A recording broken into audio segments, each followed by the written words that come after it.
after a quick word from FanDuel. NFL fans, you can start the season with a big win on FanDuel, America's undisputed #1 sportsbook. When you get a hunch on a game in the middle of a game, you can check out the latest stats, view live play-by-play, and so much more on the same page where you place your bets. You'll get started with $200 in bonus bets guaranteed when you place your first $5 bet. That's at FanDuel.com/UCSS. Never waste a hunch and make every moment more with FanDuel, an official sportsbook partner of the NFL.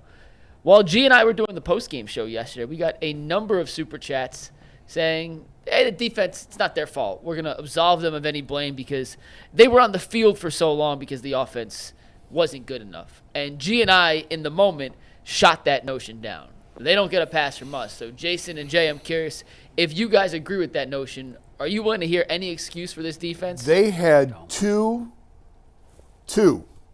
12 men on the field penalties on the same drive. No, nobody gets a pass.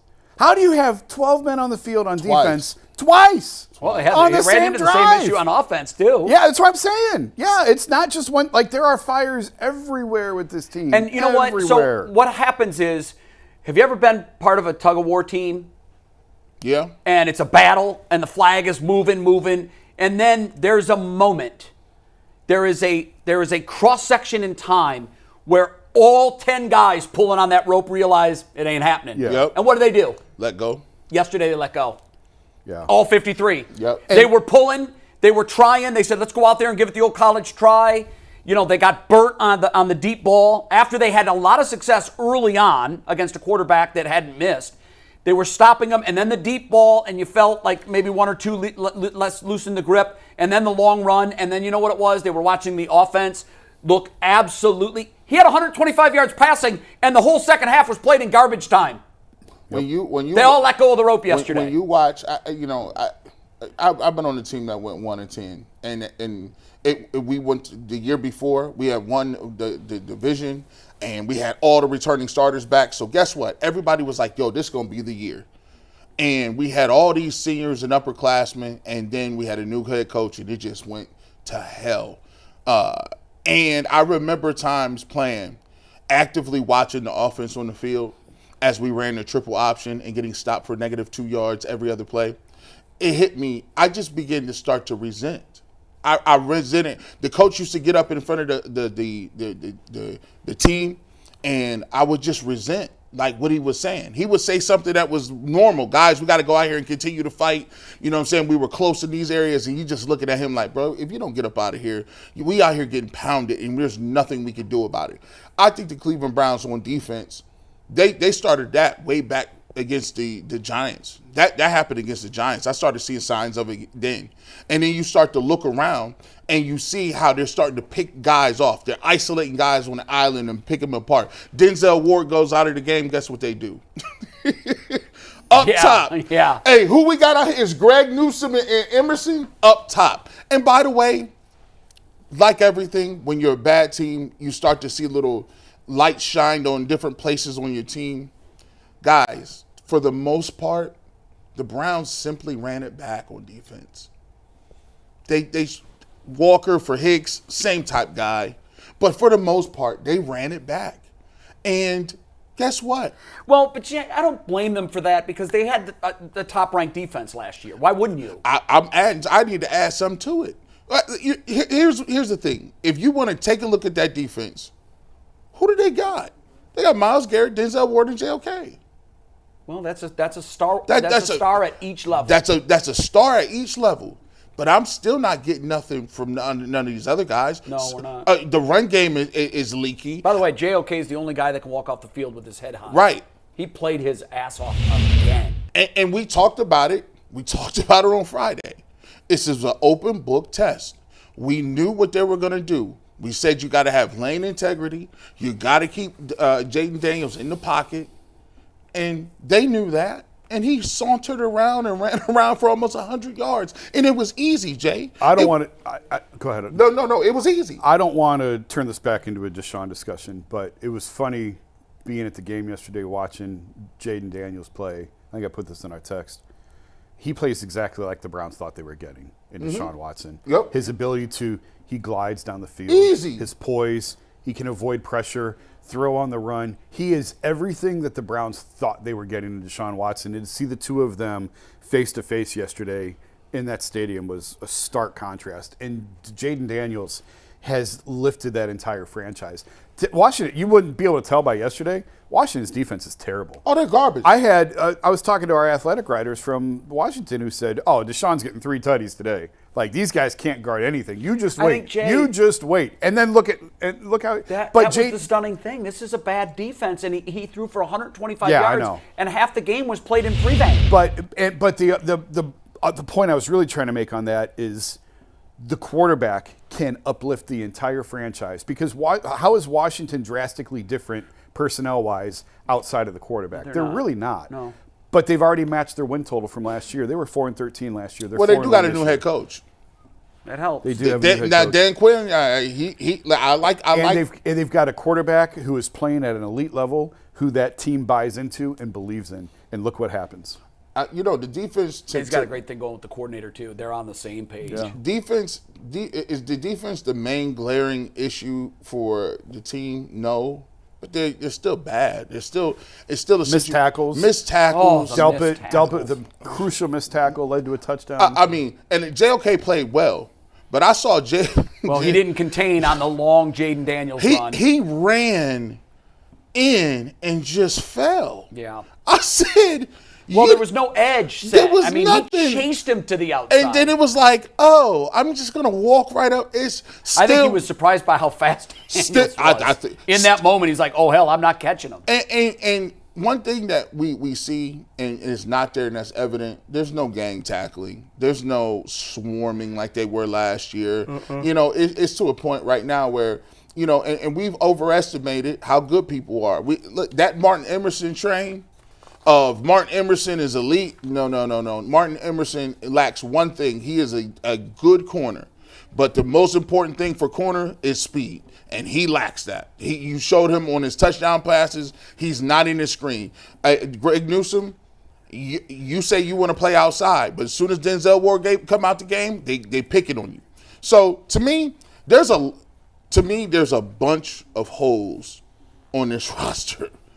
And these holes weren't holes that people foresaw. But think how many one-year contracts they got. The Quentin Jeffersons, the Maurice Hurst, the Shelby Harrises of the world, the Hicks of the world. We haven't seen Juan Thornhill in weeks. Think about all the other guys that are one-year deals or guy Devin Bush at linebacker. I don't know, Jay, correct me if I'm wrong. I don't want to say that anybody's sandbagging right now, but when teams are imploding, it always seems they have a lot of injuries. That's coming. That don't heal? That's coming. And when things are going well, thank you. No one gets hurt. Yeah. Thank you. And my theory on that, and I'm not pointing specifically to this Browns team, but to me, where there's smoke, there's got to be fire. If you got a knee and you're 1-4, it don't feel and right. you're getting boat raced every week, It don't feel right. Oh, Coach, I don't know. Yeah. I don't know. I almost feel like there's like some nuts and bolts in there. That's a great point. But when you're It's a 4-1, great you're like, point. no, I got this, Coach. I got this. I'm Yep. not coming off the field. Hamstrings hurt worse. Everybody's getting dinged. I'm out, Coach. Got to bring me out of this General train body wreck. soreness. General soreness. It happens, and I've seen it happen a lot in the NFL, and I think I'm seeing it happen right now. All these guys might legitimately be hurt, but to me, the injuries always seem to pile up for bad teams, and I think that's not by coincidence. Here's the point. Yeah, we can give you a pass right now. Like the thing about political pressure. And by the way, this is this is voting. This ain't got nothing to do with what's on the field. It's almost a political game in the locker room too. There are leaders in that locker room that could pull and tug and sway people in different directions. Sure. And when the ship starts sinking, you ain't got buckets big enough to bail that water out. And I'm gonna tell you this. Especially when they're pulling in opposite directions, like the Baker and OBJ thing. He can save some of it because he's not gonna survive this himself. After some point in time, when the record starts piling on you and you 1-4 and 1-5 and 1-6, and guys, the top flight guys start checking out, I got a hamstring, not playing this week. I got an ankle, not playing this week. I got a concussion, he ain't passed protocol. And you're dealing with backups, and you still got the quarterback, and you're not doing what you need to be doing.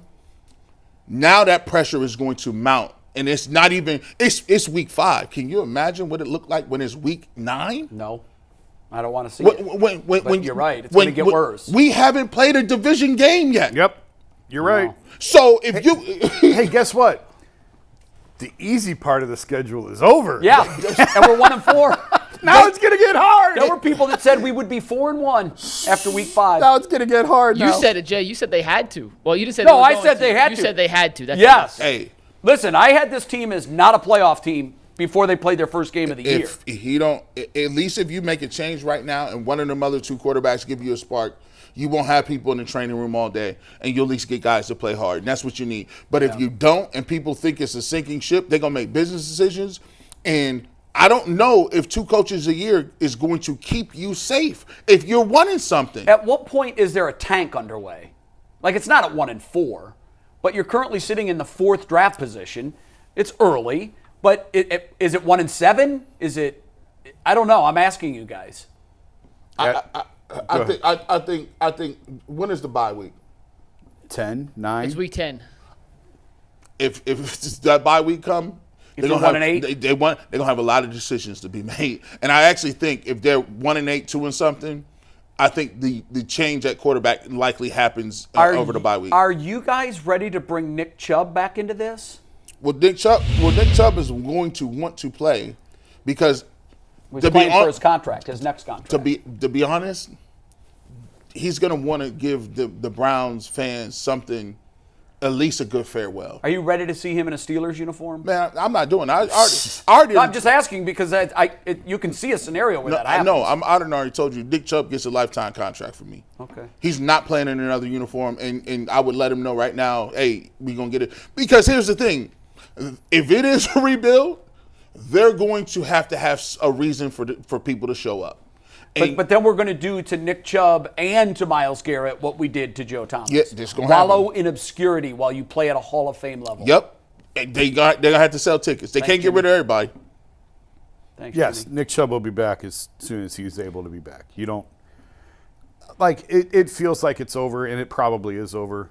What's the percentage? 5% of teams that I start think 1-4 it's make the 2 playoffs? to I 5. think it's lower. I think it's it's- lower. Is it lower? It feels like it's over. It's probably over, but you still have to sell hope to those. It's 1-4. You still have to sell Well, hope you know to what those guys in the locker Plutarski room. asked in Animal House? Was it over when the Germans bombed Pearl Harbor? So you're still going out. You're still preparing to win. You're still trying to compete for the season, but everybody also has. Yeah, I don't want to see a tank, but I also don't want to finish 7-10. It's a You're delicate. gonna be bad. Being bad's worse than being just average. It's a bad. delicate balance. So- Like, Jay. we either have to be a playoff team or we have to I'm be telling 2-15. you, it's coming.